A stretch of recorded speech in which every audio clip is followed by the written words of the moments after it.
Assalamualaikum warahmatullahi wabarakatuh.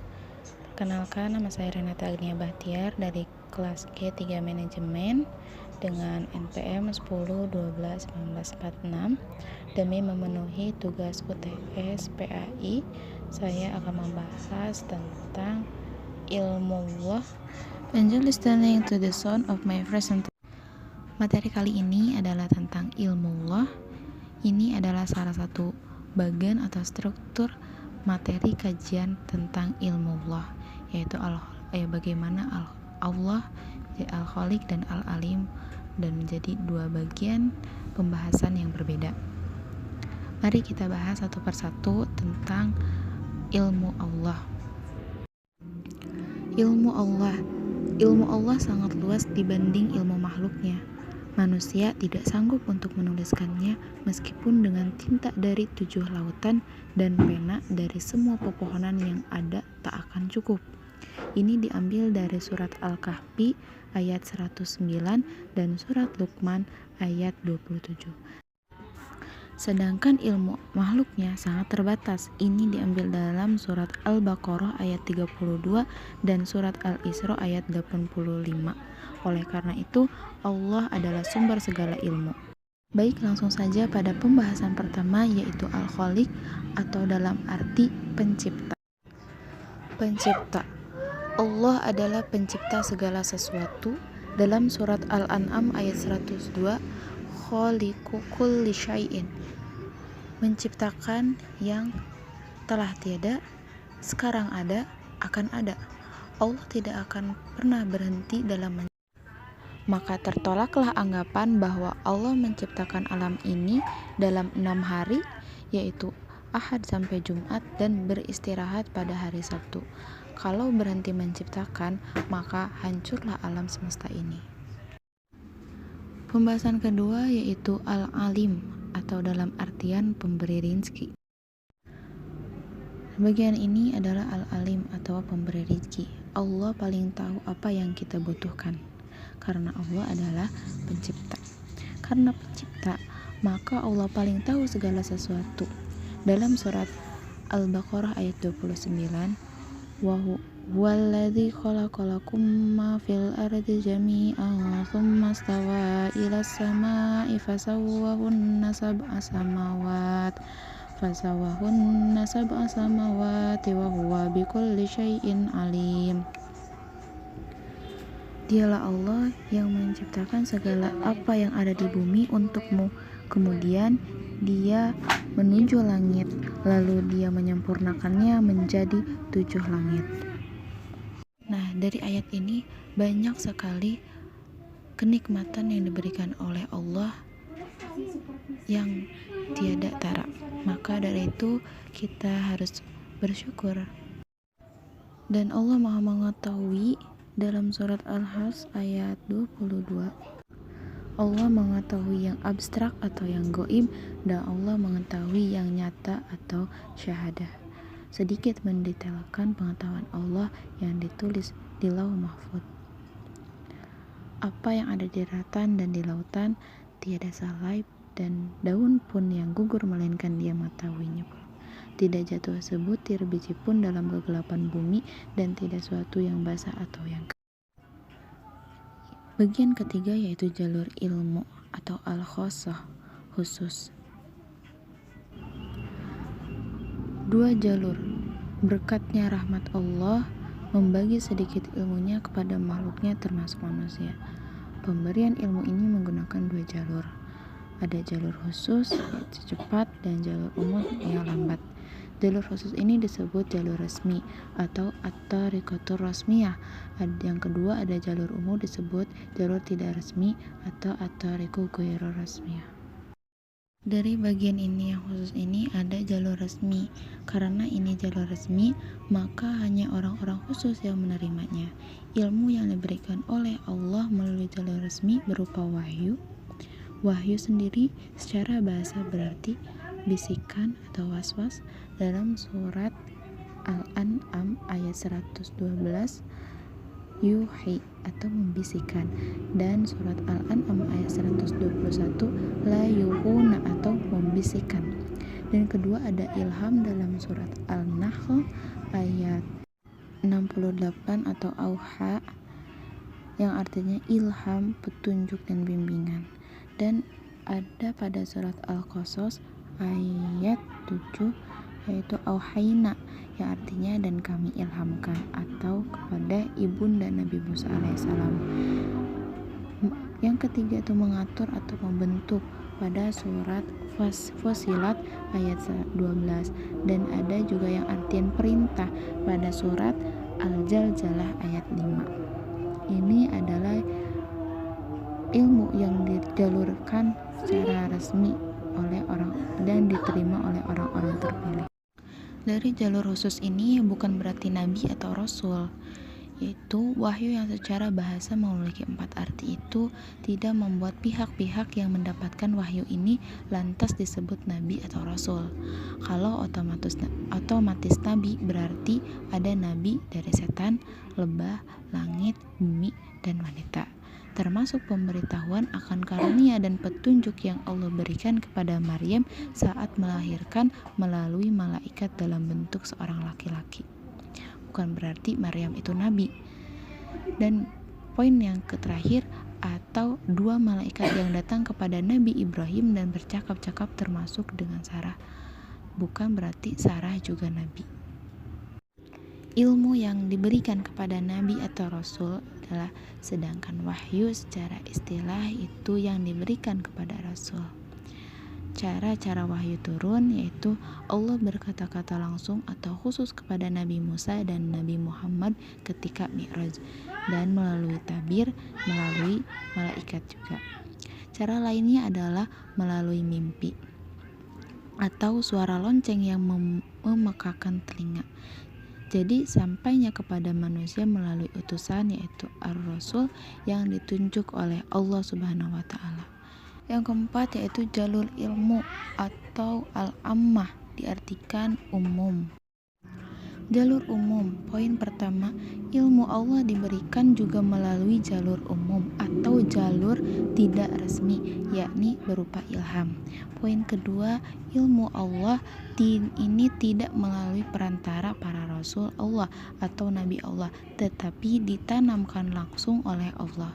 Poin ketiga yaitu tentu dibawa oleh malaikat Jibril kepada yang bersangkutan.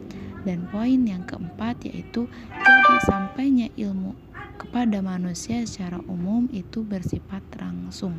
Dan poin terakhir yaitu kecerdasan berpikir, mampu mengerti dengan terang dan sanggup pula memberikan pengertian kepada orang lain dengan terang pula. Yaitu jalur umum ini adalah jalur yang diberikan Allah secara langsung melalui otak atau melalui kecerdasan manusia. Perbedaan kecerdasan manusia itu, perhatikanlah bagaimana kecerdasan manusia itu berbeda-beda, meskipun satu ibu satu bapak, itu beda karakter itu. Yang kedua, siapa yang memberikan kecerdasan lebih pada orang tertentu dan kurang pada orang yang lainnya pada suatu bidang, bukan karena orang tua atau guru atau sekolah, tapi Allah memberikannya semua manusia pada hakikatnya cerdas. Hanya saja berbeda-beda bidang kecerdasannya. Bahkan binatang pun diberikan kecerdasan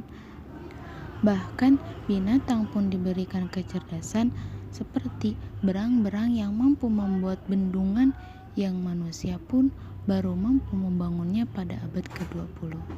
Dan banyak lagi kecerdasan yang dimiliki hewan, tapi hakikatnya manusia lebih cerdas dibandingkan hewan.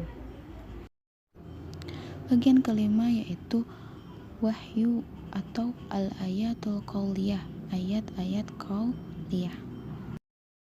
Wahyu yang Allah berikan berupa al-ayatul qauliyah atau ayat qauliyah. Wahyu yang diberikan kepada Rasul disebut pula ayat qauliyah dalam firman Allah. Ayat qauliyah ini ada yang dalam bentuk lembaran-lembaran atau suhuf, dan ada pula yang berupa kitab. surat Al-A'la secara keseluruhan. Ada juga yang mengatakan ayat 17 saja terdapat dalam suhuf Ibrahim dan Musa, sedangkan yang berupa kitab Taurat, Zabur, Injil, dan Al-Quran. Al-Quran sendiri selalu disebut dalam kitab-kitab sebelumnya, itu 26 ayat 196.